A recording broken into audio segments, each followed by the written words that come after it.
सांख्य दर्शन पंचम अध्याय सूत्र 3 स्व उपकारात अधिष्ठानम लोकवत। ये सूत्र पूर्व पक्षी का है। तो पूर्व पक्ष माने जो सिद्धांत के विरुद्ध कथन करता है, तो ऐसा जो सिद्धांत के विरुद्ध कहने वाला पूर्व पक्षी है वो इस सूत्र में कहता है। तो क्या कहता है, सूत्रार्थ लिखिए। ईश्वर सब जीवों का स्वामी है। ईश्वर सब जीवों का स्वामी है, और जो स्वामी होता है वह बिना कार्य कराए अपने स्वजनों का उपकार करता है, पालन पोषण करता है, गृहपति के समान। वैसे ही ईश्वर भी जीवात्मा को बिना कर्म के फल देने वाला हो जाए। ये सूत्र 3 का अर्थ हुआ। तो ये सिद्धांत के विरुद्ध में पूर्व पक्षी कह रहा है कि स्व उपकारात अधिष्ठानम लोकवत, कि जैसे हम संसार में देखते हैं, लोकवत माने संसार के समान। तो संसार में क्या देखते हैं कि कोई घर का स्वामी होता है, गृहपति होता है, जैसे माता पिता होते हैं। वे स्व उपकारात, अपने स्वजनों का उपकार करने से ही वो स्वामी कहलाते हैं। उनका अधिष्ठातृत्व होता है। वो घर के मालिक हैं, घर के स्वामी हैं, उनका अधिष्ठातापन है। क्यों? क्योंकि वे अपने स्वजनों का उपकार करते हैं, उनका पालन और पोषण करते हैं।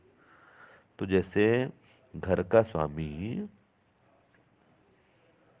बच्चों से बिना कार्य कराए भी उनका पालन पोषण करता है, लिखाता है, पढ़ाता है, सब काम उनका करता है, फिर उनको बड़ा भी करता है, विवाह भी कराएगा।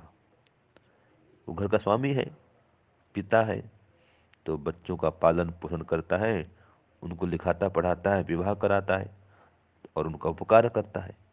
तो जैसे घर का स्वामी या पिता अपने बच्चों पर उपकार करता है, अपने स्वजनों का पालन पोषण करता है और बिना कोई कार्य कराए करता है, तो इसी प्रकार से ईश्वर भी बिना हमसे कोई कर्म कराए या बिना हम कोई कर्म किए हमको फल देने वाला हो जाए। ये पूर्व पक्षी कह रहा है कि कर्म करने पर ही फल देगा। ऐसा क्यों? क्यों? जैसे सूत्र 2 में कहा था कि ईश्वर कर्मानुसार ही फल देता है, बिना कर्म के फल नहीं देता है।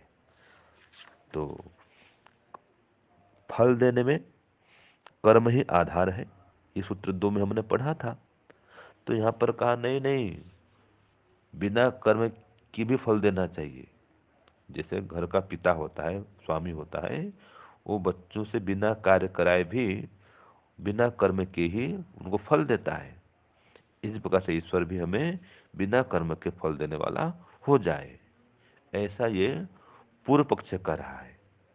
इसका उत्तर आगे दिया जाएगा, लेकिन अभी तो इतना समझ लें कि पूर्व पक्ष कह रहा है कि ईश्वर को हमसे बिना कर्म कराए भी फल देना चाहिए, अर्थात हम कोई भी कर्म न करें तो भी हमको ईश्वर फल दे। ये पूर्व पक्षी कह रहा है। जैसे घर का स्वामी अपने बच्चों से कोई काम नहीं कराता और उनके बिना कर्म किए ही उनको लिखाता है, पढ़ाता है, स्कूल भेजता है, सब फीस भेजता है, हाँ सब फीस देता है और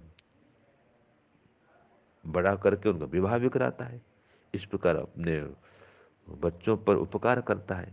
तो ईश्वर भी तो हमारे पिता है, हमारा स्वामी है, हम उसके बच्चे हैं, तो हमारा भी इस प्रकार से ईश्वर उपकार करे, बिना कर्म की हमको फल देवे, ऐसा पूर्व पक्षी कह रहा है सूत्र 3 में। ओम शांति ओम शम।